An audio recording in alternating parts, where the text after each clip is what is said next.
Assalamualaikum warahmatullahi wabarakatuh. Kami dari kelompok 2B akan mempresentasikan first phase metabolisme. Mari sama-sama kita simak videonya.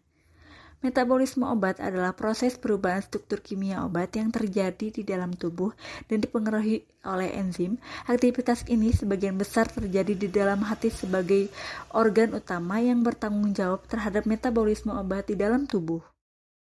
Untuk obat yang dimasukkan secara oral untuk mencapai sirkulasi sistemik, pertama kali melewati lumen saluran pencernaan ke dalam hepatic portal system yang terdiri dari jaringan kapiler, organ-organ sekitar saluran pencernaan seperti lambung di usus halus, serta vena portal hepatik yang membawa bahan penyerap ke hati. Setelah melewati hati, obat akhirnya mencapai sirkulasi sistemik atau umum atau dapat didistribusikan ke seluruh tubuh untuk mengarahkan tindakan yang diinginkan. Hati adalah organ utama tubuh yang memetabolisme obat dalam banyak kasus. Banyak obat yang diambil secara oral dan akhirnya dihancurkan oleh hati. Bahkan sebelum obat mencapai sirkulasi sistemik yang kita sebut, tindakan pemecahan ini oleh hati terlebih dahulu melewati metabolisme.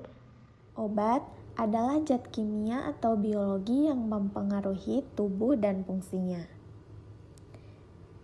Penyerapan obat adalah ketika obat memasuki aliran darah. Tingkat penyerapan dapat mempengaruhi kecepatan dan jumlah obat yang disebut bioavailabilitas. Jika tablet melepas obat dengan cepat, kadar darah bisa menjadi terlalu tinggi. Sedangkan pelepasan lambat dapat mengakibatkan rendahnya tingkat penyerapan.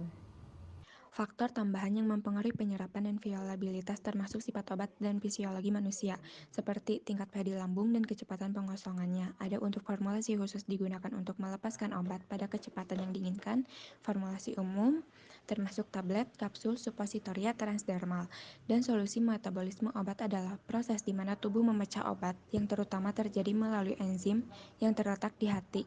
Banyak faktor termasuk asupan makanan tertentu. Obat lain dapat meningkat atau menurun kecepatan di mana obat dipecah dan dengan demikian menentukan kadarnya dalam darah. Obat dapat dipecah untuk menghentikan kerjanya. Namun ada obat lain yang perlu dipecah atau dimodifikasi sebelum menjadi aktif yang dikenal dengan proobat. Beberapa obat langsung dieliminasi dari tubuh oleh ginjal dalam urin. Agar hal ini terjadi, obat harus larut dalam air. Peristiwa efek lintas pertama ini sangat tidak diharapkan terjadi.